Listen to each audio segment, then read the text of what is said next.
You are watching Eyes Wide Open, and this is part one of the history of American intelligence. Welcome to the series. Because people have got to know whether or not their president's a crook. Well, I'm not a crook.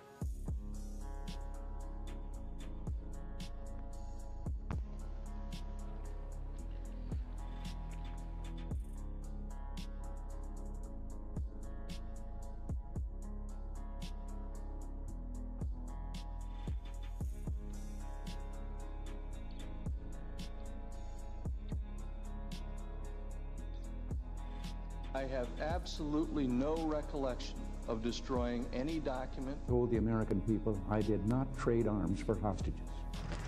Now watch this drive.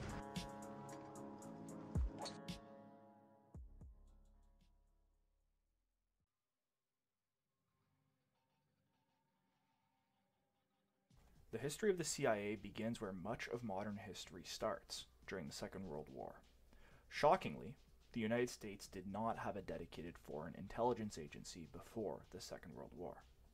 The FBI handled domestic intelligence, much like it does today, and that was only founded in the early 20th century. It was led by its longtime director, the first director of the FBI, J. Edgar Hoover. All other foreign intelligence was largely handled by the State Department and the Department of Defense. Before World War II, the entirety of U.S. intelligence capabilities and capacity could be found in a few disparate filing cabinets at the State Department. All this would change and balloon during the war, as the United States was caught off guard by Pearl Harbor in 1941. The surprise attack by the Japanese on Hawaii necessitated a response from President Roosevelt, where he created the Office of Strategic Services, or the OSS for short, an innocuous-sounding agency that would oversee all intelligence and covert operations during World War II. Now, this is important here to make a note. Office of Strategic Services, on the surface, sounds quite, benign. This is something that was often used throughout the CIA's history. They would name operations, they would name departments, very banal-sounding names to try to make the public unaware of the sinister undertones within those agencies. So, let's get into the history of the OSS and how the CIA became what it is today. I guess let's lay out a few quick things before we get into the actual history. Throughout this series, a general theme that will be explored heavily will be that of the CIA as an integral part of a parallel shadow government beside the elected government of the United States. Now, I want you all to hold on. This is language that is highly codified. It's been used often by the American right, especially since the rise of Trump, and right-wing populism has become very strong in the United States. I think that this is actually really muddies the water for serious conversations about the existence of a deep state within a country. The United States is not the only country in the world with a deep state. This can actually be observed everywhere. Pretty much any democratic capitalist country has a deep state to speak of. Let's just get into the explanation of it and the theory behind it. The theory of deep states and deep politics was developed by a man named Peter Dale Scott. And essentially, his theory goes that the United States has obviously an elected government, that being the House of Representatives, the Senate, and the presidency. Although behind this overt government stands a largely unelected, unaccountable, and often reactionary wing of the government that acts as a guardian of elite interests and corporate profits. This is often termed the deep state. This term deep state has been hijacked by right-wing conspiracy theorists, as I've said, using it to denounce any government actors that they disagree with. In this series, we will be using the term deep state to mean any unelected officials that work to undermine the democratic will of the people of the country. And most of the time it will be the United States, but also all the other countries that will be impacted by the CIA throughout this history. Going by this definition, the deep state will include, in this series, just as a short list, the Department of Defense, primarily the Pentagon and the Joint Chiefs of Staff, but we can also include the entire sort of security state, as it's called, which includes the Department of Homeland Security and a lot of other affiliated departments. Just for example, the Department of Defense also has an intelligence unit, so does the Air Force, so does the Navy. So all of these pieces together form sort of the security state. This deep state also includes the FBI, which can be seen quite clearly as a domestic counterpart to the CIA. It includes the defense industry itself, sort of what we're going to call the military-industrial complex. So essentially all of the industries in the United States that produce weapons, arms, military technology, these have a very strong role in American government and will continue to gain a larger role throughout this history. This will also include any industries that have maybe an indirect link to military. For example, the oil industry, fossil fuels, think tanks and institutions such as NATO and the International Monetary Fund, organized crime elements, for example, the mafia not only in the United States but across the world. This can include church institutions such as the Vatican, which will be very important with the history of Operation Gladio, which will be coming up shortly. And of course, arguably the center of this deep state network is the CIA. Now, it's important to note that these institutions are not always working explicitly together, right? I mean, we're not talking about all of these people, right? This is quite a large group of organizations I've talked about here, and you could be skeptical, and I wouldn't blame you for being skeptical that all of these people are colluding in a serious way to push their interests. The important thing is that these groups undeniably all have shared interests, those being capital, those being US empire, and those being anti-communism. These three central tenets come together in all of these institutions to create what could be considered a blob, or the deep state, a link of organizations, a network that moves in unison to push these goals forward, with the central piece being the CIA and arguably the security state as a whole. Now, as is typical of these deep institutions, the OSS was not created as a usual military establishment. Much like the future CIA, its offshoot, the OSS was quickly filled with members of the elite ruling class, which will be seen throughout this series, not only in the CIA, but across this entire deep state network, is that most of the people involved are not average folks like you and I. These are people that come from, Wall Street. These can be bankers, lawyers, business executives, former generals. These are the types of people that filled the ranks of the early CIA and the OSS. So it's important to note that these are not average US soldiers. These are people that come from the American elite class. So I guess we'll start with the first director of the Office of Strategic Services. The first director was William Donovan, otherwise known by his nickname Wild Bill. William Donovan's nickname of Wild Bill comes from the baseball player Wild Bill Donovan, who would coach the Yankees between the years of 1915 and 1917. He's most notable for being a World War I hero, and he was also a self-made millionaire Wall Street lawyer. During World War I, he served as the U.S. Coordinator of Information, which was an early intelligence arm of the U.S. Department of Defense. So when FDR created the OSS in 1942, Donovan was likely high on his list. He had some intelligence background, and Donovan was named as its director. Now, in the history of American intelligence, Donovan was largely overshadowed by his subordinates, especially a man named Alъn Dulles, which we'll be talking about a lot in the early parts of this series. As the director of OSS, he worked as a coordinator, ensuring that his agents were undertaking successful missions. And most importantly, his army bona fides provided a cover for the OSS and the future CIA, as he was perceived as a respectful and dignified man by the security establishment. This is an important key. The CIA and the OSS were often scrutinized by the security state, as they believed that they could take over that role. So having Donovan as a military man, a former military hero, some would say, being the leader, gave a certain sense of legitimacy to the new OSS. Now, despite him being a quote-unquote honorable man at the time, most accounts of Donovan portray him as a blunder, failing to achieve success in his exploits, and overall just not having the success that the future CIA would have. For example, in a report written by Colonel Park about the OSS in 1945, this report was presented to President Truman when he was thinking of creating a new spy agency.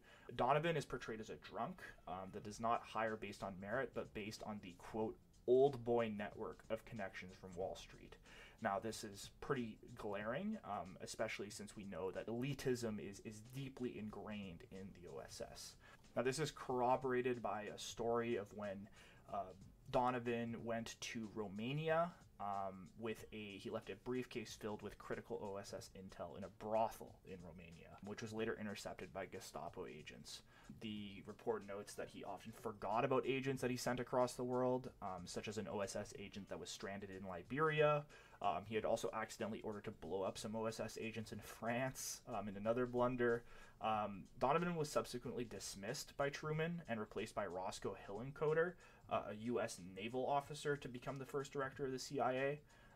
So at the end of the day, President Truman did not have faith in Donovan, and he was fairly ineffective as a leader of intelligence. And I think Truman saw more respect in and more dignity in an actual operating military officer, even though Hillenkoetter, as we'll see later, was not exactly a saint himself either. Quite a devious man himself.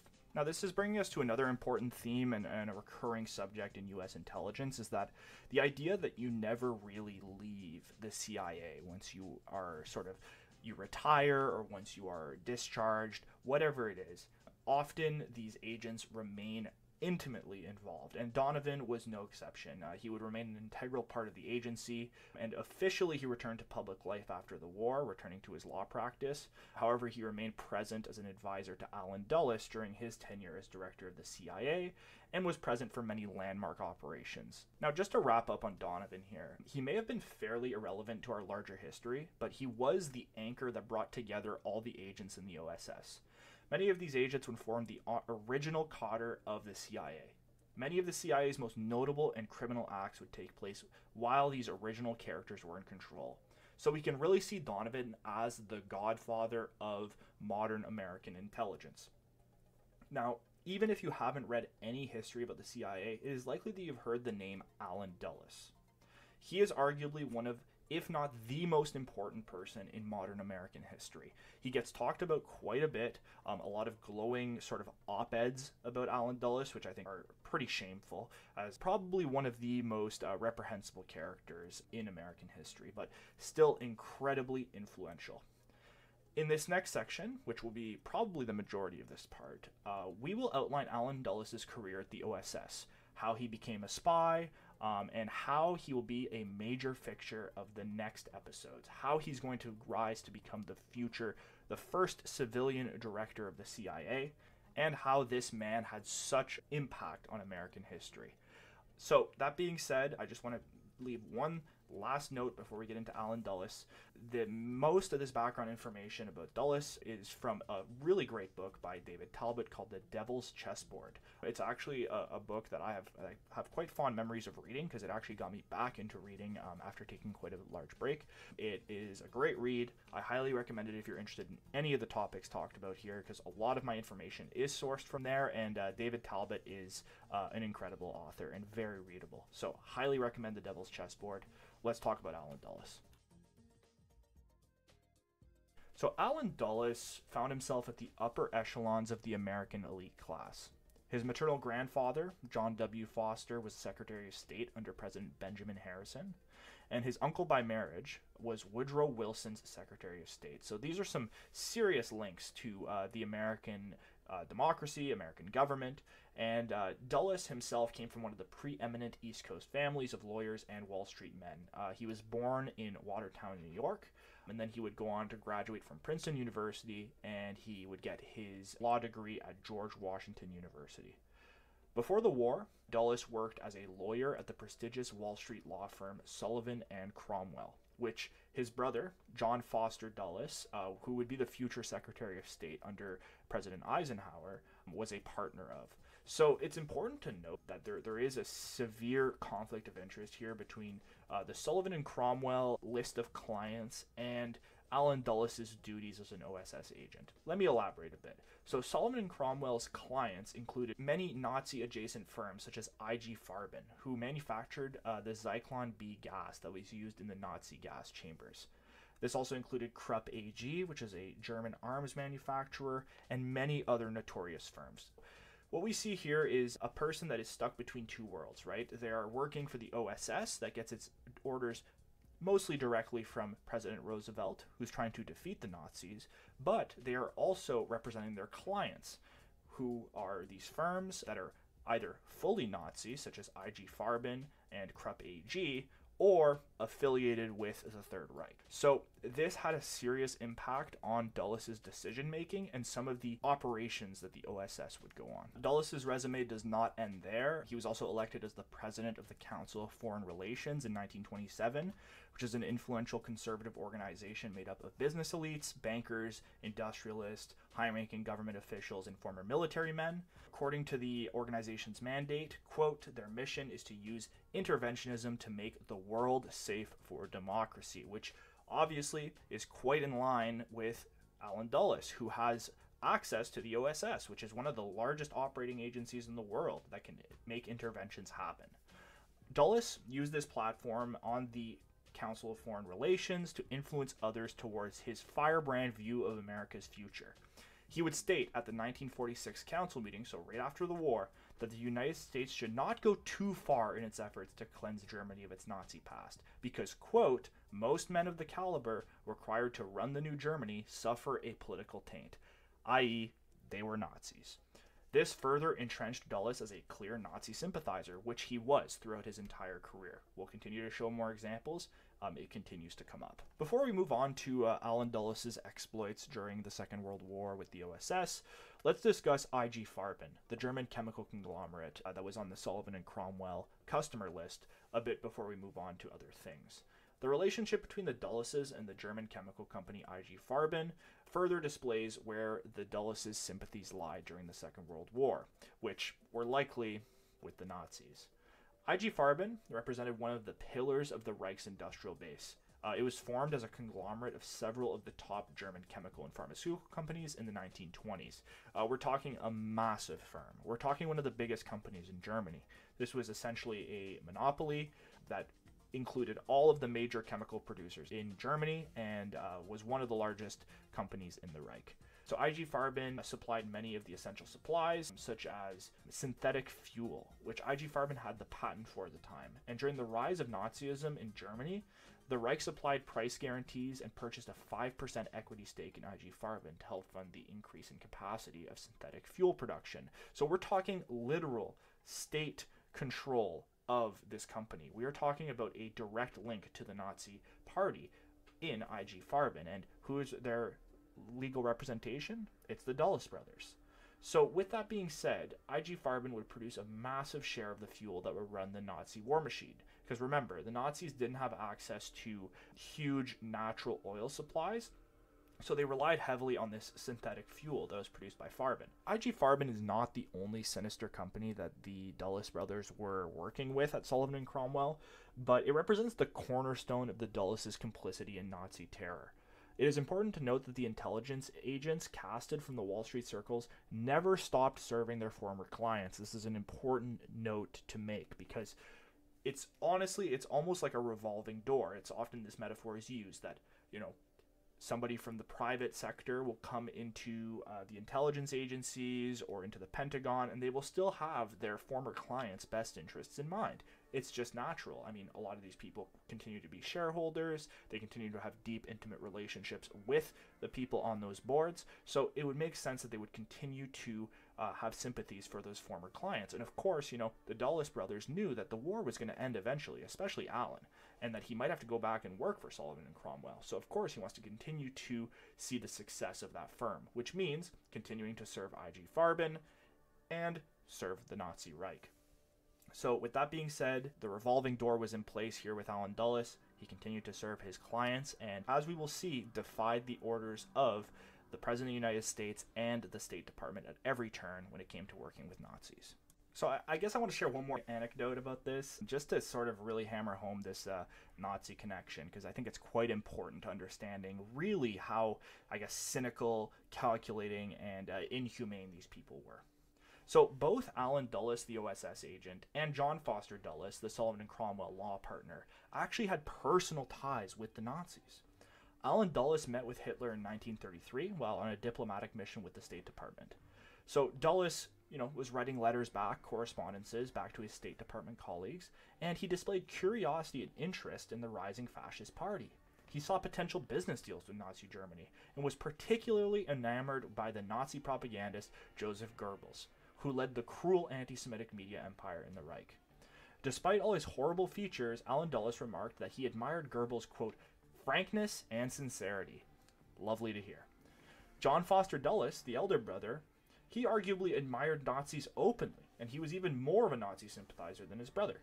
He insisted that all correspondences from Sullivan and Cromwell to their German clients were signed off as Hail Hitler, and until his death in the mid-60s, John Foster Dulles publicly displayed his admiration of Nazism. So really, it runs deeper than just wanting to, serve their clients. The Dulles brothers saw some serious potential in Nazi Germany, not only from a business sense, but also from a geopolitical sense. So it's important to note this because it will keep coming up, especially with the CIA's continued support of fascist governments around the world. And I guess that leads us into another key tenet of the U.S. intelligence network and of U.S. intelligence history, is that these people are rabid anti-communist. This was ingrained in the institution at its most fundamental level, as most of its key members were members of the American ruling elite, who benefited from the capitalist world order. The Dulleses certainly fit into this anti-communist mold. Broadly speaking, American anti-communists viewed the Nazi regime in Germany as a useful fixture in Europe due to their violent anti-communist stance. They were seen as a bulwark against the Soviet Union. The Nazis believed in private property, this aligned with the Dulleses, and even had a policy of reprivatizing businesses, wherein they restored seized property to former owners, especially the seized property of Jewish people. Anti-communist elites, such as the leaders of the OSS, viewed the Nazis as workable allies against communism in Europe.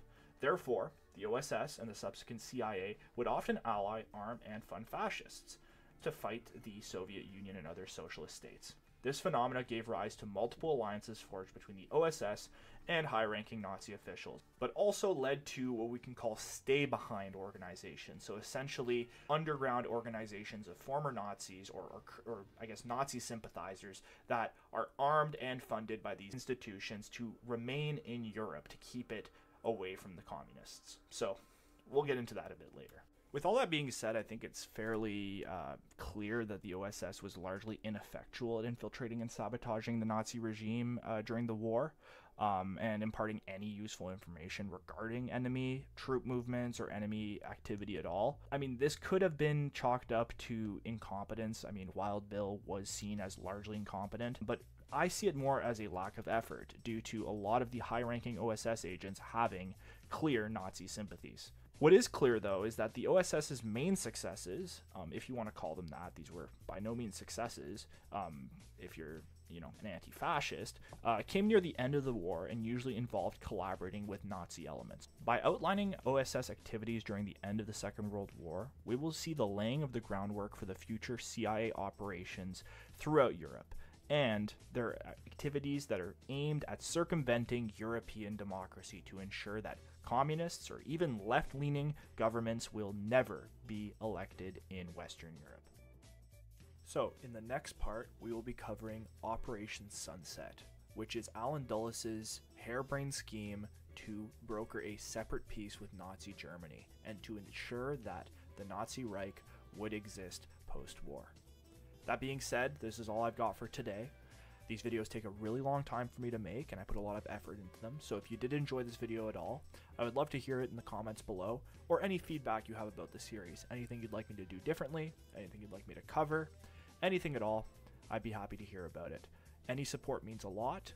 A like on the video is free, goes a long way to help in the algorithm, and I'm gonna need it. I mean, these videos are definitely not algorithm based. And with that being said, if you could subscribe to the channel as well, helps a lot, and also ensures that you'll get updated when I upload another one of these.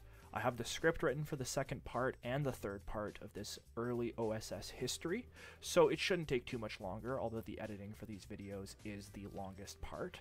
But that being said, stick around and they should come pretty shortly. So thank you so much for watching. This has been the first part of our history of American intelligence, and remember, always keep your eyes wide open. Take care.